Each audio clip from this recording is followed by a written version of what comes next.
وأسروا قولكم أو اجهروا به إنه عليم بذات الصدور. السلام عليكم ورحمة الله. الحمد لله وكفى والصلاة والسلام على من لا نبي بعده. رب اشرح لي صدري ويسر لي أمري واحلل عقدة من لساني يفقهوا قولي. أعوذ بالله من الشيطان الرجيم. بسم الله الرحمن الرحيم. قالوا لم نك من المصلين ولم نك نطعم المسكين وكنا نخوض مع الخائضين وكنا نكذب بيوم الدين حتى أتانا اليقين فما تنفعهم شفاعة الشافعين. പ്രിയപ്പെട്ട വിശ്വാസികളെ വിശ്വാസിനികളെ, അള്ളാഹുവിനെ ഭയപ്പെട്ട് അവന് വഴിപ്പെട്ട് യഥാർത്ഥ മുത്തഖീങ്ങളായി മുഖ്ലിസുകളായി ജീവിതത്തെ ചിട്ടപ്പെടുത്തുക. അള്ളാഹു നമുക്കൊക്കെ സ്വർഗം വുജൂബാക്കുകയും നരകം ഹറാമാക്കുകയും ചെയ്യുമാറാവട്ടെ. ആമീൻ. 74 അധ്യായമായ സൂറത്തുൽ മുദ്ദസിറാണ് നാം പഠിക്കുന്നത്. അതിൽ 42 ആയത്തുകൾ പഠിച്ചു കഴിഞ്ഞു. ഇന്ന് ഇൻഷാ അള്ളാഹ് 43 മുതൽ 48 വരെയുള്ള ആയത്തുകളാണ് നാം പഠിക്കുന്നത്. കഴിഞ്ഞ ആയത്തുകളിലൂടെ അള്ളാഹു സുബ്ഹാനഹു വ തആല നമുക്ക് പഠിപ്പിച്ചു തന്നത് അസ്ഹാബുൽ യമീൻ എന്ന് പറയുന്ന വിശ്വാസികളാകുന്ന ആളുകൾ അവര് സ്വർഗത്തിലായിരിക്കും. അസ്ഹാബുൽ യമീൻ അല്ലാത്ത വലതുപക്ഷക്കാരല്ലാത്ത ആളുകൾ അവർ സഖറിലായിരിക്കും ഉണ്ടാവുക, അല്ലെ? എന്നിട്ട് 40-ാമത്തെ ആയത്തിൽ അള്ളാഹു പറഞ്ഞു അസ്ഹാബുൽ യമീൻ ഫീ ജന്നാത്തിൻ, അവർ സ്വർഗങ്ങളിലായിരിക്കും. എന്നിട്ടോ യതസാഅലൂന, ആ സ്വർഗങ്ങളിൽ ഇരുന്നു കൊണ്ട് അസ്ഹാബുൽ യമീൻ എന്ന് പറയുന്ന വിശ്വാസികൾ യതസാഅലൂന, സഖറിലുള്ള നരകത്തിലുള്ള ആളുകളെ അവർ ചോദ്യം ചെയ്യും. അവരോട് ചില ചോദ്യങ്ങൾ ചോദിക്കും. എന്താ ചോദ്യം? മാ സലക്കക്കും ഫീ സഖർ, നിങ്ങൾ ഈ മുജ്രിമീങ്ങളെ നിങ്ങൾ ഈ നരകത്തിൽ പ്രവേശിക്കാനുള്ള കാരണം എന്തായിരുന്നു? ഇതാണ് ചോദ്യം. അസ്ഹാബുൽ യമീനിന്റെ സഖറിലുള്ള ആളുകളോടുള്ള ചോദ്യം. മാ സലക്കക്കും ഫീ സഖർ, നിങ്ങൾ ഈ സഖറിൽ പ്രവേശിപ്പിച്ചത് എന്ത് കാരണത്തിന് വേണ്ടിയാണ് എന്ന് ചോദിക്കുമ്പോ ആ മുജ്രിമീങ്ങളായ കുറ്റവാളികൾ നൽകുന്ന മറുപടിയാണ്, 4 മറുപടികളാണ് അവർ നൽകുന്നത്. ഞങ്ങൾ ഈ സഖറിലെത്താൻ ഈ 4 കാരണങ്ങളാണുള്ളത്. 43, 44, 45, 46 ഈ 4 ആയത്തുകളിലൂടെ 4 കാരണങ്ങളാണ് അവർ നരകത്തിലെത്താൻ അവർ പറയുന്നത്.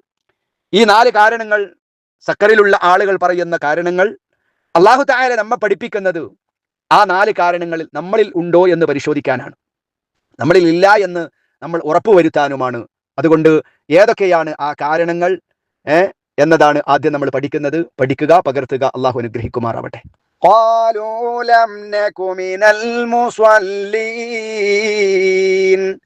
ഖാല പറഞ്ഞു, ഖാല അവർ 2 പേർ പറഞ്ഞു, ഖാലു അവർ പറഞ്ഞു, അല്ലെങ്കിൽ അവർ മറുപടി പറയും. എന്താണ് ആ സഖറിലുള്ള നരകത്തിലുള്ള ആളുകൾ അസ്ഹാബുൽ യമീനിനോട് പറയുന്ന മറുപടി?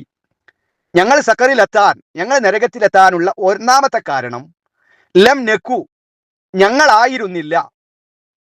എന്തായിരുന്നില്ല?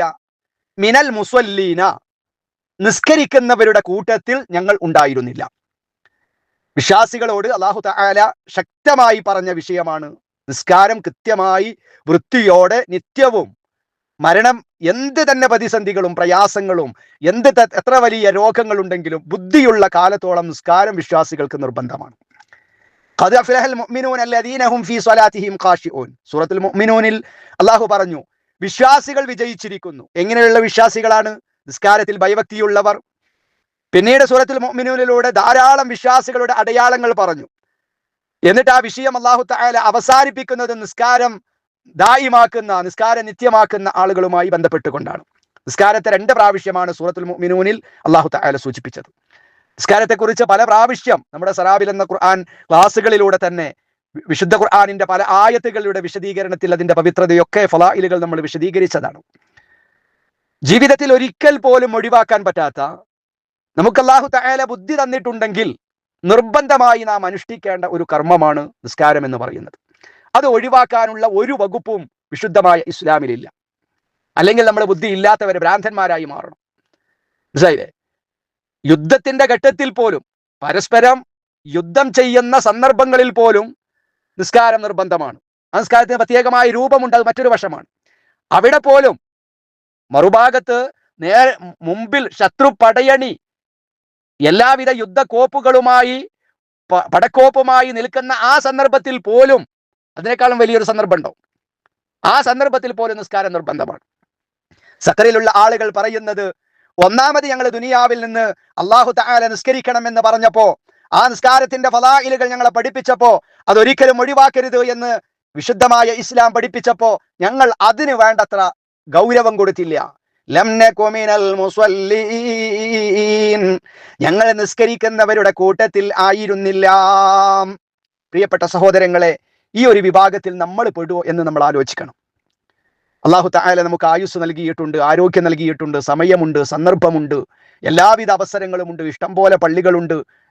എന്നിട്ടും നാം നിസ്കാരം നിർവഹിക്കുന്നില്ലെങ്കിൽ ആ സക്കറിലേക്കായിരിക്കും നമ്മൾ പോവുക എന്ന ആ ഗൗരവമായ ചിന്തയാണ് നമ്മുടെ ജീവിതത്തിൽ ഉണ്ടാകേണ്ടത്. നിസ്കാരം നിലനിർത്തുന്ന ആ ആളുകളിൽ അല്ലാഹു സുബ്ഹാനഹു വ തആല നമ്മയൊക്കെ ഉൾപ്പെടുത്തി അനുഗ്രഹിക്കുമാറാവട്ടെ. അതുകൊണ്ടാണല്ലോ മഹാനായ ഇബ്രാഹിം നബി അലൈഹിസ്സലാമിന്റെ ഒരു പ്രാർത്ഥന നമുക്ക് കാണാം. അല്ലാഹുവേ, എന്നെയും എൻ്റെ സന്താനങ്ങളെയും നിസ്കാരം നിലനിർത്തുന്നവരിൽ, നിസ്കാരം കൃത്യമായി നിർവഹിക്കുന്നവരിൽ ഞങ്ങളെ ഉൾപ്പെടുത്തണേ എന്ന് മഹാനായ ഇബ്രാഹിം നബി അലൈഹിസ്സലാം ദുആ ചെയ്തത് നമുക്ക് കാണാൻ കഴിയും. അതുകൊണ്ട് നിർബന്ധമായി നിസ്കാരത്തിന്റെ കാര്യത്തിൽ ഒരു വിട്ടുവീഴ്ചയും ഞാനും നിങ്ങളും ചെയ്യരുത്. അങ്ങനെ നിസ്കരിക്കാത്തതാണ്, നിസ്കാരത്തിൽ വേണ്ടത്ര ഒരു ശ്രദ്ധ കൊടുക്കാത്തതാണ് അവർ നരകത്തിലെത്താൻ കാരണം എന്നതാണ് ഒന്നാമത്തെ മറുപടി. ഇനി രണ്ടാമത്തെ മറുപടി എന്തായിരുന്നു? വലം നകുനു തുഇമുൽ മിസ്കീൻ.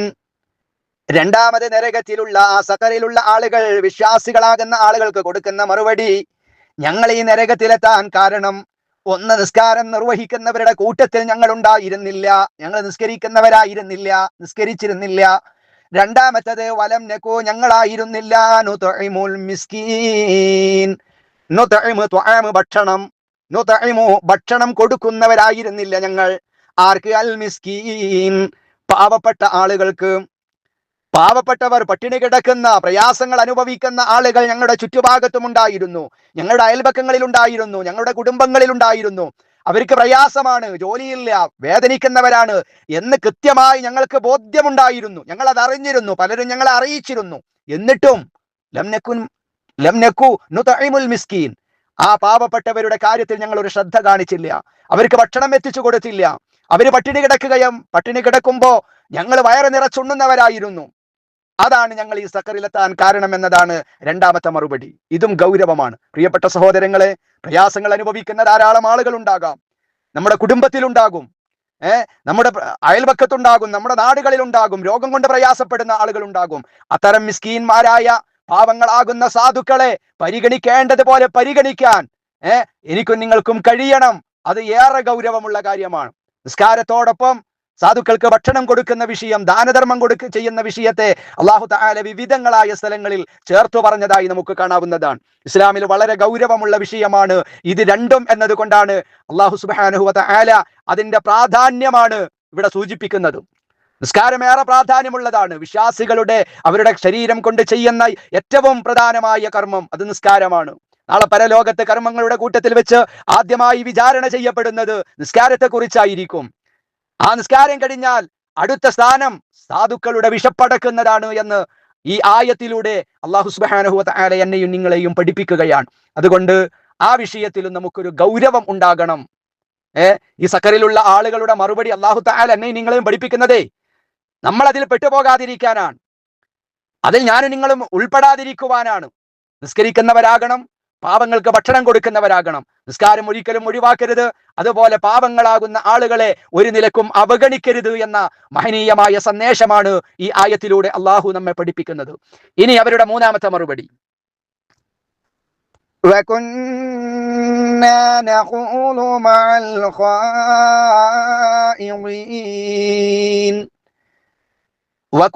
ഞങ്ങളാകുകയും ചെയ്തിരുന്നു, ഞങ്ങളായിരുന്നു, നഖൂലു ഞങ്ങൾ മുഴുകുന്നവരായിരുന്നു, വകുന്ന നഖൂലു ഞങ്ങൾ മുഴുകുന്നവരായിരുന്നു. എന്തിൽ മുഴുകുക? തോന്നിവാസങ്ങളിൽ. വിശുദ്ധ ഇസ്ലാമിന്റെ കൽപ്പനകൾക്ക് വിരുദ്ധമായ ആശയം പ്രചരിപ്പിക്കുന്നതിലും മറ്റും ഞങ്ങൾ മുഴുകിയിരുന്നു. ആരോടൊപ്പം?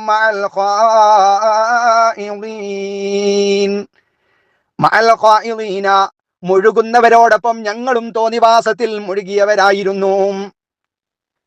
ഇസ്ലാമിനെ പരിഹസിക്കുന്ന ആളുകളോടൊപ്പം ഞങ്ങളും അവരോടൊപ്പം കൂടി ഞങ്ങളും ഇസ്ലാമിനെ പരിഹസിച്ചു. നബി സല്ലല്ലാഹു അലൈഹി വസല്ലമയെ അവഹേളിക്കുന്നവരോടൊപ്പം നിന്നുകൊണ്ട് ഞങ്ങളും അള്ളാഹുവിന്റെ റസൂലിനെ അവഹേളിച്ചു. ഷിർക്കിന്റെ കൂടാരങ്ങളിൽ ഷിർക്ക് ചെയ്ത് ജീവിക്കുന്ന ആളുകളോടൊപ്പം ഞങ്ങളും ഷിർക്ക് ചെയ്ത് ജീവിച്ചു. ബിദ്അത്തിന്റെ ആളുകളോടൊപ്പം ഞങ്ങളും ബിദ്അത്ത് ചെയ്ത് ജീവിച്ചു. അങ്ങനെ തോന്നിവാസം വിശുദ്ധ ഇസ്ലാമിന്റെ ആശയ ആദർശങ്ങൾക്ക് വിരുദ്ധമായ ആളുകൾ പലതും പ്രചരിപ്പിക്കുകയും പറയുകയും ചെയ്തപ്പോ ഞങ്ങളും അവരോടൊപ്പം കൂടി വിശുദ്ധ ഇസ്ലാമിനെയും വിശുദ്ധ ഖുർആനിന്റെ സന്ദേശങ്ങളെയും നബി സല്ലല്ലാഹു അലൈഹി വസല്ലമയുടെ അധ്യാപനങ്ങളെയും വളരെ പുച്ഛത്തോടുകൂടെ സ്വീകരിക്കുകയും അവഹേളനത്തോടുകൂടെ കാണുകയും അള്ളാഹുവിന്റെ റസൂലിനെതിരെ, അള്ളാഹുവിനെതിരെ, ദീനിനെതിരെ, മുസ്ലിമീങ്ങൾക്കെതിരെ, ഇസ്ലാമിന്റെ ചിഹ്നങ്ങൾക്കെതിരെ ഒരുപാട് അപവാദങ്ങൾ ഞങ്ങൾ പ്രചരിപ്പിച്ചു. അപവാദങ്ങൾ പ്രചരിപ്പിച്ചവരോടൊപ്പം ഞങ്ങളും കൂടി. അത്തരം ആളുകളോട്, ഇസ്ലാമിന്റെ ആളുകളോട് ഞങ്ങൾക്ക് വലിയ പുച്ഛമായിരുന്നു. വളരെ പുച്ഛത്തോടു കൂടെയാണ് ഞങ്ങൾ അതിനെയൊക്കെ കണ്ടത്. ഇതാണ് ഞങ്ങൾ ഈ നരകത്തിലെത്താൻ കാരണം എന്നതാണ് അവർ പറയുന്ന മൂന്നാമത്തെ മറുപടി. തോന്നിവാസത്തിൽ മുഴുകിയേറുന്നവരോടൊപ്പം ഞങ്ങളും മുഴുകുകയും ചെയ്തിരുന്നു. ഇന്ന് സോഷ്യൽ മീഡിയകളിൽ വിശുദ്ധ ഇസ്ലാമിനെതിരെ, മുസ്ലിമീങ്ങൾക്കെതിരെ, അള്ളാഹുവിനെതിരെ, വിശുദ്ധ ഖുർആനിനെതിരെ ഒരുപാട് അവഹേളനങ്ങളും ചർച്ചകളും നടക്കുമ്പോ പ്രിയപ്പെട്ട സഹോദരങ്ങളെ, ആ ഇസ്ലാമിനെതിരെ വരുന്ന ഏതെങ്കിലും ഒരു ഇസ്ലാമിനെതിരെ വരുന്ന ഒരു മെസ്സേജിന് ഞാനും നിങ്ങളും ഒരു ലൈക്ക് കൊടുത്താൽ ആ ലൈക്ക് പോലും എന്ന ആയത്തിന്റെ പരിധിയിൽ വരും. ഒരു ലൈക്ക് ചെയ്താൽ ഏതെങ്കിലും നിലക്കൊരു വോയിസിലൂടെ, അതല്ലെങ്കിൽ ഒരു ഷെയർ ചെയ്തുകൊണ്ട് അതിനെ നമ്മൾ പ്രോത്സാഹിപ്പിക്കുകയോ അതിനോടൊപ്പം കൂടുകയോ ചെയ്താൽ തീർച്ചയായും നമ്മൾ തോന്നിവാസത്തിൽ മുഴുകിയവരോടൊപ്പം ഞങ്ങളും മുഴുകിയിരുന്നു എന്ന ആ വിഭാഗത്തിൽ ഞാനും നിങ്ങളും ഉൾപ്പെടും. ഇന്ന് സോഷ്യൽ മീഡിയകളിൽ ഇസ്ലാമിന്റെ പേര് പറഞ്ഞുകൊണ്ട് നടക്കുന്ന പല ആളുകളും രാത്രി പാട്ട് കച്ചേരികൾ ആയിരങ്ങളും പതിനായിരങ്ങളും ഒക്കെയാണ് ആ ഹറാമിന്റെ ഗാനമേളകൾക്കും സംഗീത കച്ചേരികൾക്കും മുസ്ലിം നാമധാരികളാകുന്ന ആളുകൾ കൂടുന്നത്. ഞാനും നിങ്ങളും അവരോടൊപ്പം കൂടിയാൽ അവർക്ക് ഒരുപാട് ഫാൻസ് ഉണ്ടല്ലോ, അതുകൊണ്ട് നമ്മളും കൂടുക. ആ പാട്ട് പാടുന്ന ആളുകൾ നമ്മുടെ കൗമിൽപ്പെട്ട ആളുകളാണല്ലോ, അതുകൊണ്ട് നമുക്കും പോകാമെന്ന് പറഞ്ഞാൽ ഒരുപക്ഷെ നമുക്ക് നമ്മുടെ സമൂഹത്തിൽ നിന്ന് സപ്പോർട്ട് ഉണ്ടാകും. പക്ഷേ തോന്നിവാസം എന്ന് പറയുന്നത്, ഹറാം എന്ന് പറയുന്നത് അള്ളാഹു നിഷിദ്ധമാക്കിയിരിക്കുന്ന കാര്യം, അതിൽ മുഴുകിയ ആളുകളോടൊപ്പം ഞങ്ങൾ മുഴുകിയിരുന്നു എന്നതാണ് അവരുടെ മറുപടി. അതുകൊണ്ട് എത്ര വലിയ സദസ്സുകളാകട്ടെ, ആര് സംഘടിപ്പിക്കുന്ന സദസ്സുകളാകട്ടെ, അള്ളാഹും റസൂലും പൊരുത്തപ്പെടാത്ത ഒരു വേദിയിലും നമ്മൾ ഉണ്ടാകരുത്, ഒരു ചർച്ചയിലും നമ്മൾ ഉണ്ടാകരുത്, അത് പ്രചരിപ്പിക്കാൻ നമ്മൾ പോകരുത്. അത്തരം ഇസ്ലാമിനെതിരെ വരുന്ന, മുസ്ലിമീങ്ങൾക്കെതിരെ വരുന്ന ഒരു വിഷയത്തിലും എന്റെയും നിങ്ങളുടെയും ഒരു ലൈക്ക് കൊണ്ടുപോലുമുള്ള, ഒരു വാക്ക് കൊണ്ടുപോലുമുള്ള ഒരു സപ്പോർട്ട് ഉണ്ടാകരുത് എന്ന മഹനീയമായ സന്ദേശമാണ് അള്ളാഹു തആല നമുക്ക് നൽകുന്നത്. അള്ളാഹു അനുഗ്രഹിക്കുമാറാവട്ടെ. ഇസ്ലാമിന്റെ പേര് പറഞ്ഞുകൊണ്ട് മുസ്ലിം നാമം ധരിച്ചിട്ടുള്ള പെൺകുട്ടികൾ, ഇസ്ലാമികമായ യാതൊരു വേഷങ്ങളുമില്ല, പെണ്ണും തമ്മിൽ കല്യാണം കഴിക്കാൻ ഞങ്ങൾക്ക് സ്വാതന്ത്ര്യമുണ്ട്, ഞങ്ങൾ ആരും ഒന്നും പറയാൻ പാടില്ല, ഞങ്ങൾ എന്തോ വലിയ സംഭവമാണ് എന്ന് പറഞ്ഞു നടക്കുന്ന മുസ്ലിം നാമധാരികളാകുന്ന പെൺകുട്ടികൾ, നമ്മൾ അവരൊരിക്കലും സപ്പോർട്ട് ചെയ്യാൻ പാടില്ല, ഒരു നിലക്കും അവർ അംഗീകരിക്കാൻ പാടില്ല. അവരവരുടേതായിരിക്കുന്ന ജീവിതവുമായി മുന്നോട്ട് പോകട്ടെ. പക്ഷേ അതിനെ നമ്മൾ സപ്പോർട്ട് ചെയ്യുകയോ അംഗീകരിക്കുകയോ ചെയ്യരുത്. എന്തുകൊണ്ട്? ഒരു പെണ്ണും തമ്മിലുള്ള ലൈംഗിക ജീവിതം, അത് ഇസ്ലാം ഏറ്റവും വലിയ മഹാപാപമായിട്ടാണ് നമുക്ക് പഠിപ്പിച്ചു തന്നത്. ആണും തമ്മിലുള്ളത്, ലൂത്ത് നബി അലൈഹിസ്സലാമിന്റെ സമൂഹം ആ ഏർപ്പാട് ചെയ്തവരായിരുന്നു. അതുകൊണ്ടാണ് അവരെ അല്ലാഹു തആല നശിപ്പിച്ചത്. സ്വർഗ്ഗരതി എന്ന് പറയുന്നത് ഇസ്ലാം ഏറെ മഹാപാപമായി കണ്ടതാണ്. അതുകൊണ്ട് അത് ചെയ്ത് നടക്കുന്ന ആളുകളെ അവരവരുടെ പാട്ടിന് വിട്ടേക്കുക. പക്ഷെ അത് ശരിയല്ലെന്ന് പറയാനുള്ള സ്വാതന്ത്ര്യം നമുക്കുണ്ട്. അതൊരിക്കലും അംഗീകരിക്കാൻ പാടില്ല. അത് ഇസ്ലാം വെറുത്തതാണ്. അതുകൊണ്ട് ഇത്തരം തോന്നിവാസങ്ങളിൽ ഏത് നിലക്ക് ഇസ്ലാമിക വിരുദ്ധ ആശയങ്ങളിൽ മുഴുകി ജീവിക്കുന്നവരോടൊപ്പം ഞാനും നിങ്ങളും ഉണ്ടാകാൻ പാടില്ല, അവരുമായി ഒരു നിലക്കും അവരെ സപ്പോർട്ട് ചെയ്യാൻ പാടില്ല എന്ന മഹത്തായ പാഠമാണ് മൂന്നാമത്തെ അവരുടെ മറുപടിയിലൂടെ അല്ലാഹു തആല നമ്മെ പഠിപ്പിക്കുന്നത്. തോന്നിവാസികളിൽ മുഴുകിയവരോടൊപ്പം ഞങ്ങളും മുഴുകിയിരുന്നു. അതാണ് ഞങ്ങൾ ഈ സഖറിൽ എത്താൻ കാരണം എന്നതാണ് അല്ലാഹു തആല പറയുന്നത്. ഇത്തരം ആളുകളെയൊക്കെ നമ്മൾ സപ്പോർട്ട് ചെയ്താൽ നമ്മളും ആ സഖറിൽ എത്തും എന്ന കൃത്യമായ ബോധമാണ് എനിക്കും നിങ്ങൾക്കും ഉണ്ടാകേണ്ടത്.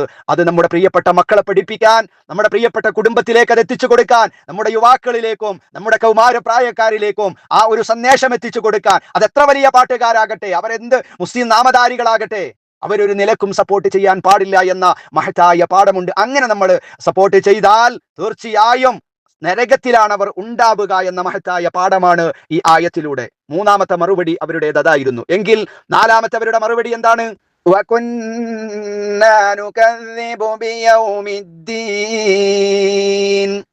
മൂന്നാമത്തെ മറുപടി തോന്നിവാസത്തിൽ മുഴുകിയിരുന്നവരോടൊപ്പം ഞങ്ങളും മുഴുകിക്കൊണ്ടിരിക്കുകയും ചെയ്തിരുന്നു.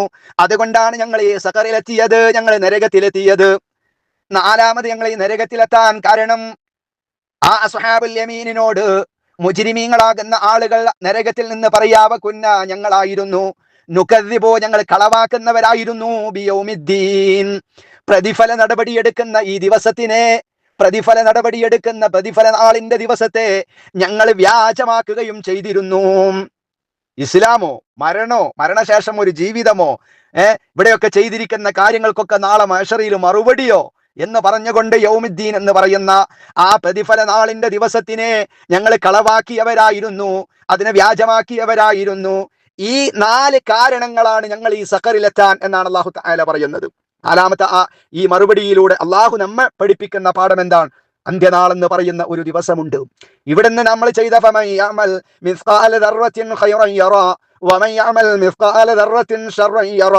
അണുമണി തൂക്കം നന്മ ചെയ്താൽ ആ നന്മ നാളെ പരലോകത്ത് നമ്മൾ കാണുക തന്നെ ചെയ്യും.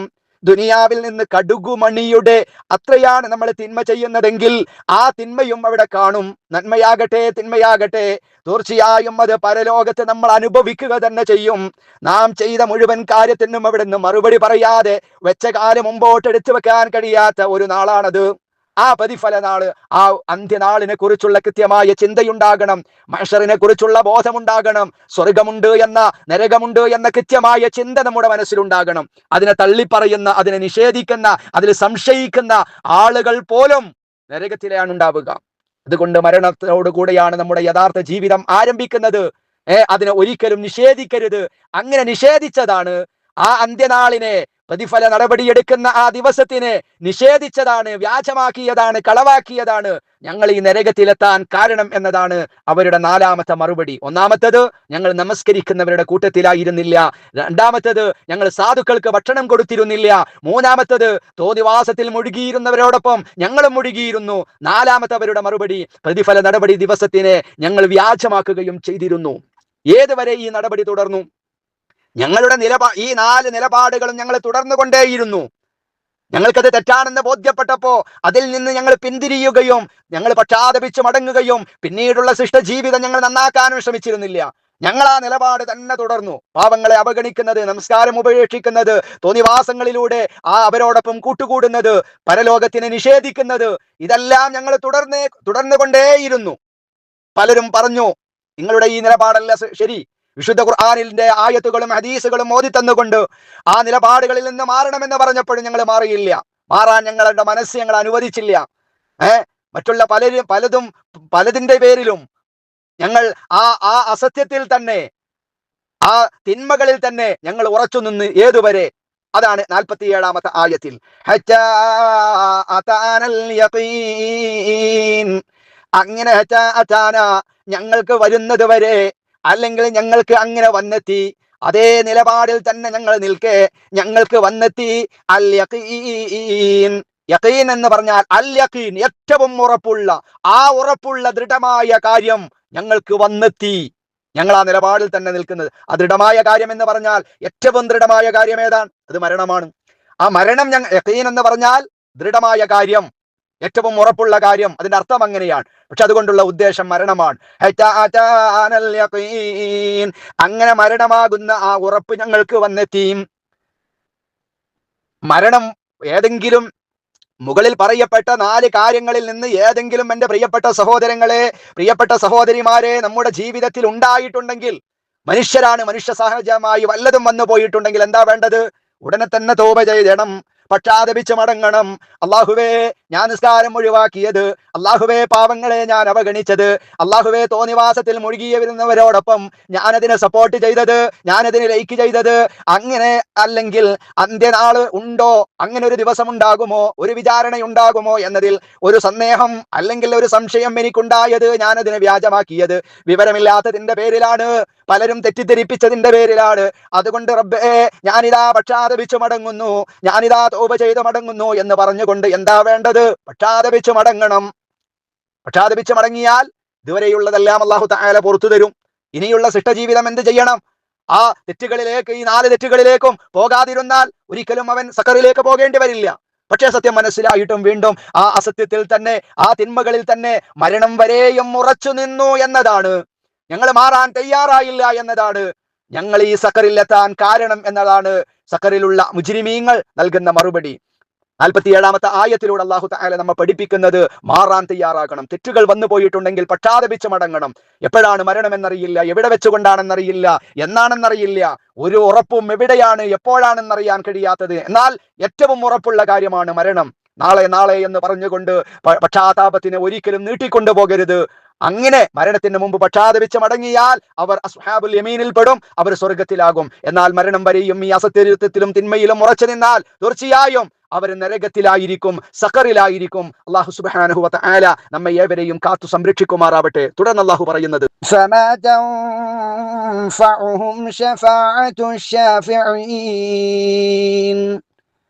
ആ ആളുകൾക്ക് ഫമാ തൻഫഉഹും, അതുകൊണ്ട് അവർക്ക് ഉപകാരപ്പെടുകയില്ല, അതുകൊണ്ട് അവർക്ക് ഉപകാരപ്പെടുകയില്ല. ഏതുകൊണ്ട്? ഈ തെറ്റുകൾ അവർ ചെയ്തു, തിന്മകളിൽ അവർ ഉറച്ചു നിന്നു, മരണം വരെയും മാറാനുള്ള അവസരങ്ങൾ ഉണ്ടായിട്ടും അവർ മാറിയില്ല. ആ നിലക്ക് തന്നെ അവർ മരണപ്പെടുകയും ചെയ്താൽ ഫമാ തൻഫഉഹും, ആകയാൽ അവർക്ക് ഉപകാരപ്പെടുകയില്ല. ശഫാഅത്ത്, ശുപാർശ, അശ്ശാഫിഈൻ, ശുപാർശകരുടെ ഒരു ശുപാർശയും അവർക്ക് ഉപകാരം ചെയ്യുകയില്ല. ഒരാളുടെ ഒരു ശുപാർശയും അവർക്ക് ഉപകാരപ്പെടുകയില്ല. കാരണം രക്ഷപ്പെടാനുള്ള മാർഗങ്ങൾ അവർക്കുണ്ടായിരുന്നു, അതവരെ നഷ്ടപ്പെടുത്തിയവരാണ്. ഇനി അവർക്ക് ശുപാർശ ചെയ്യാൻ ആരുമുണ്ടാവില്ല. ഞാൻ എങ്ങനെ ജീവിച്ചാലും, ഞാൻ ഏത് ഹറാമിലൂടെ ജീവിച്ചാലും, ഞാൻ ഏത് ശിർക്ക് ബിദ്അത്തുകളിലൂടെ ജീവിച്ചാലും എനിക്ക് ശുപാർശ ചെയ്യാൻ, എനിക്ക് ശഫാഅത്ത് ചെയ്യാൻ അമ്പിയാക്കൾ ഉണ്ടാകും, ഔലിയാക്കൾ ഉണ്ടാകും, ബീവിമാരുണ്ടാകും, എൻ്റെ ഇമാമുമാരുണ്ടാകും, എൻ്റെ ഖ്വാജാക്കൾ ഉണ്ടാകും എന്നത് വെറും ധാരണ മാത്രമാണ്. അത് വെറും ഒരു സങ്കല്പം മാത്രമാണ്. ഒരിക്കലും ആ സങ്കല്പം നടക്കാൻ പോകുന്നില്ല. ഒരാളുടെയും അല്ലാഹു തീർത്തു പറയുകയാ, ഫമാ തൻഫഉഹും ശഫാഅത്തു ശാഫിഈന, ശുപാർശകരിൽപ്പെട്ട ഒരു ശുപാർശകന്റെയും ശുപാർശ അത്തരം ആളുകൾക്ക് ഉപകാരം ചെയ്യുകയില്ല, അതിനവർക്ക് സാധ്യമാവുകയില്ല. ഇങ്ങനെയായിരിക്കും സത്യത്തെ ധിക്കരിച്ചുകൊണ്ട് ജീവിക്കുന്നവരുടെ അവസാനമുണ്ടാവുക. അവർക്കൊരു രക്ഷയും ഉണ്ടാവുകയില്ല എന്ന് അല്ലാഹു റബ്ബുൽ ഇസ്സത്ത് വളരെ കൃത്യമായി, വ്യക്തമായി നമുക്ക് പഠിപ്പിച്ചു തരുന്നുണ്ട്. അതുകൊണ്ട് പ്രിയപ്പെട്ടവരെ, നമുക്ക് നമ്മളെ ഉണ്ടാവുകയുള്ളൂ, നമ്മളും നമ്മുടെ കർമ്മങ്ങളും മാത്രമേ ഉണ്ടാവുകയുള്ളൂ. നമ്മളാണ് നന്നാകേണ്ടത്. മറ്റുള്ളവരിലേക്ക് അവരങ്ങനെ ജീവിക്കുന്നില്ലേ, അവൻ അങ്ങനെയല്ലേ ചെയ്യുന്നത്, അതുകൊണ്ട് ഞാനും അങ്ങനെ ചെയ്യാമെന്ന് ചിന്തിക്കുകയല്ല വേണ്ടത്. നാളെ മരണത്തോടുകൂടെ ആ ഖബറിൽ ഞാനും നമ്മുടെ കർമ്മങ്ങളും മാത്രമാണ് ഉണ്ടാവുക. നാളെ പരലോകത്ത് നാം ചെയ്തിട്ടുള്ള ഓരോ കർമ്മങ്ങൾക്കും നമ്മളാണ് മറുപടി പറയേണ്ടി വരിക. മറ്റാരും, നമ്മുടെ പ്രിയപ്പെട്ട മക്കളോ, നമ്മുടെ സന്താനങ്ങളോ, ഇണകളോ, മാതാപിതാക്കളോ, ഒരാളും നമ്മുടെ ഒരു തിന്മക്കും നമുക്ക് കൂട്ടായി വരികയില്ല. ഒരാളും നമ്മെ സപ്പോർട്ട് ചെയ്യാനുണ്ടാവുകയില്ല, ഒരാളും നമ്മെ രക്ഷപ്പെടുത്താനുണ്ടാവുകയില്ല എന്ന കൃത്യമായ ബോധവും ചിന്തയും പ്രിയപ്പെട്ട സഹോദരങ്ങളെ നമുക്കുണ്ടാകണം. അതാണ് അല്ലാഹു പഠിപ്പിക്കുന്നത്. ഈ നിലപാടുകളിലൂടെ, തിന്മകളിലൂടെയാണ് ജീവിക്കുന്നതെങ്കിൽ ഫമാ തൻഫഉഹും ശഫാഅത്തു ശാഫിഈൻ, ആകയാൽ അവർക്ക് ശുപാർശകരുടെ ഒരാളുടെയും ശുപാർശ ഒരിക്കലും ഉപകാരപ്പെടുകയില്ല, ഒരു പ്രയോജനവും ചെയ്യുകയില്ല എന്ന ശക്തമായിരിക്കുന്ന താക്കീതാണ് 48-ാമത്തെ ആയത്തിലൂടെ നൽകുന്നത്. അതുകൊണ്ട് അള്ളാഹുവിനെ അനുസരിച്ച് ജീവിക്കുക. മുകളിൽ പറഞ്ഞ സഖറിൽ പ്രവേശിക്കാനുള്ള കാരണമായി അവർ മുജ്രിമീങ്ങൾ പറഞ്ഞിട്ടുള്ള ആ ലക്ഷണങ്ങളൊന്നും നമ്മുടെ ജീവിതത്തിലില്ല എന്ന് ഉറപ്പുവരുത്തുക. അള്ളാഹു വിശ്വാസികളായി ജീവിക്കുവാനും വിശ്വാസികളായി ലോകത്ത് നിന്ന് മരണപ്പെടുവാനോ അല്ലാഹു റബ്ബുൽ ഇസ്സത്ത് നമുക്കും നാമുമായി ബന്ധപ്പെട്ട എല്ലാവർക്കും തൗഫീഖ് നൽകി അനുഗ്രഹിക്കുമാറാവട്ടെ. അഖൂലു ഖൗലി ഹാദാ അസ്തഗ്ഫിറുല്ലാഹൽ അലീം ലി വലക്കും വഅസ്തഗ്ഫിഹി അന്നി വഅൻകും വഅൻ ജമീഇൽ മുസ്ലിമീന വൽ മുഅ്മിനീന അജ്മഈന വസ്തഗ്ഫിറു ഇന്നഹു ഹുവൽ ഗഫൂറുർ റഹീം. അസ്സലാമു അലൈക്കും വറഹ്മത്തുള്ളാഹി വബറകാതുഹു.